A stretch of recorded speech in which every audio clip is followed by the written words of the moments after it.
कराची के वर्कर्स को सलाम जी। तमाम यहाँ पर बैठे हुए वो लोग जो पिछले 2-2.5 साल से तंजीम की जिम्मेदारी उठा रहे थे, उन सबको मैं सलाम करना चाहता हूँ। बहुत मेहनत की है सब ने, लेकिन आगे मैच जो है वो अब बड़ा होने जा रहा है। बल्दियाती इंतखाबात आ रहे हैं।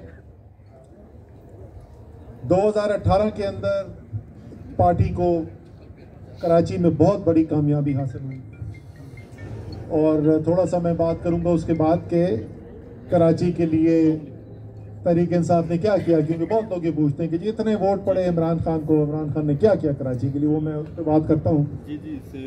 लेकिन 2018 का वोट जो है वो ना असद उमर को पड़ रहा था, ना वो अली जैदी को पड़ रहा था, वो वोट इमरान खान को पड़ रहा था। बिल्कुल सही बात है। लेकिन 2022 के लोकल बॉडी के इलेक्शन में इमरान खान उम्मीदवार नहीं है।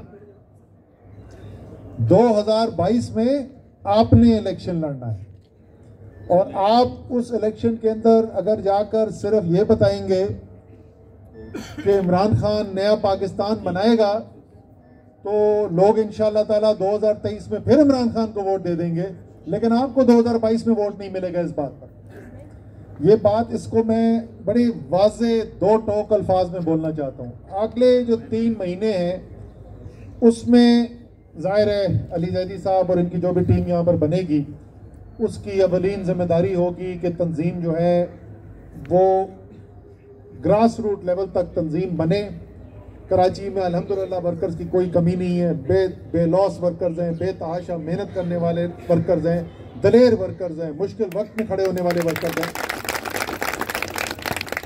अच्छा, अली जैदी साहब की बहुत, जिस तरह हर इंसान की होती है अच्छाइयाँ बुराइयाँ होती हैं, हर एक की होती हैं, लेकिन अली जैदी की अच्छी बात जो मेरे ख्याल में इनकी जो बहुत सारी अच्छी बातें, उनमें से एक अच्छी बात यह है कि मैंने अली को ज़ाती बुनियाद के ऊपर फैसले करते नहीं देखता। मैं इनको जो देखता हूँ ये फैसले करते हैं वो जो तहरीके इंसाफ का मंशूर का बुनियादी नुक्ता है कि इंसाफ की बुनियाद पे फैसले करें, और उसमें ये ऐसे भी फैसले करते हैं और आगे भी करेंगे